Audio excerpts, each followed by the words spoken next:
Hi, I want to show you an example of how I used Optim Performance Manager Extended Insight to help me figure out a kind of a strange problem I was having. I was doing some testing of some SQL statements. They were just kind of in a batch, and I was running them, and a colleague was running them. We were just doing some experiments with the statements.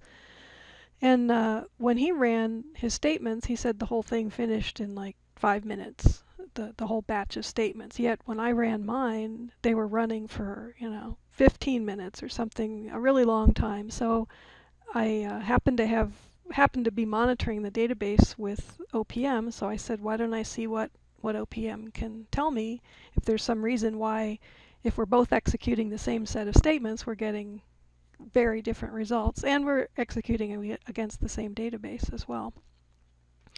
So as it happened, when I ran mine, they were running using Extended Insight was enabled. So if I go to the Extended Insight dashboard for the time that my statements were running, right off the bat I see something that looks a little strange to me. My app happened to be called Big List, which is what this line is here. And this colored bar is an indicator of the response time distribution, which means the Extended Insight breaks down the statement execution into how much time was spent in the data server, but also how much time was spent in the network and how much time was spent at the client. And what I see here is this really big gray bar. I happen to know that the gray bar is network time, which here it shows 79% of the time was spent in the network. So that seems a little strange to me. Why would that be? So I go to look at the statement. I can drill down on my big list, and sure enough I see these spikes of network time as these statements are running.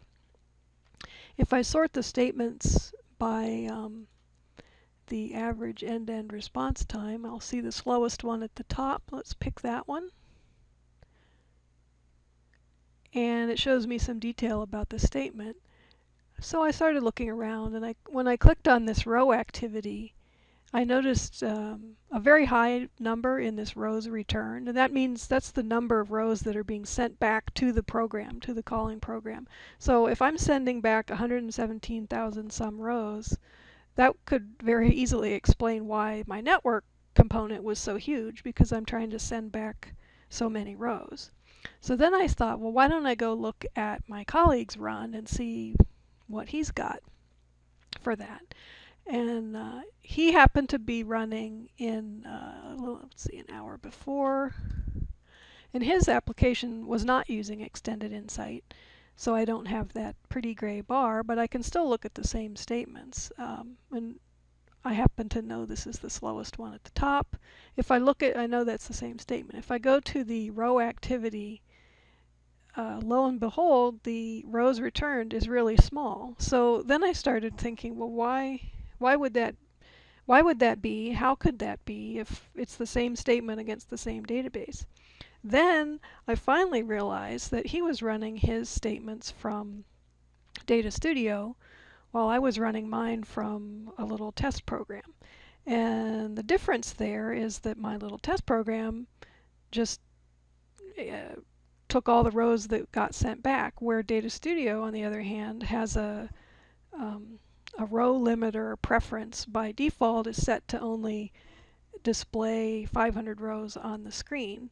And so that's how come he was only seeing, he would only see 500 of those rows, not 117,000. And the reason it's returning 862 just has to do with the way the data is getting buffered back from the call and then back into Data Studio.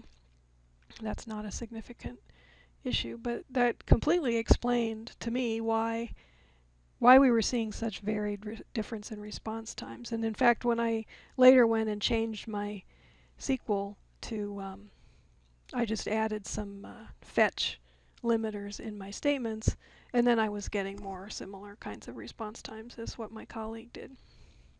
So that was my real life example of how looking at the extended insight helped me prove it wasn't something wrong in the database. It just happened to be the way the SQL was being executed. And I thought that was pretty interesting. Thank you for listening.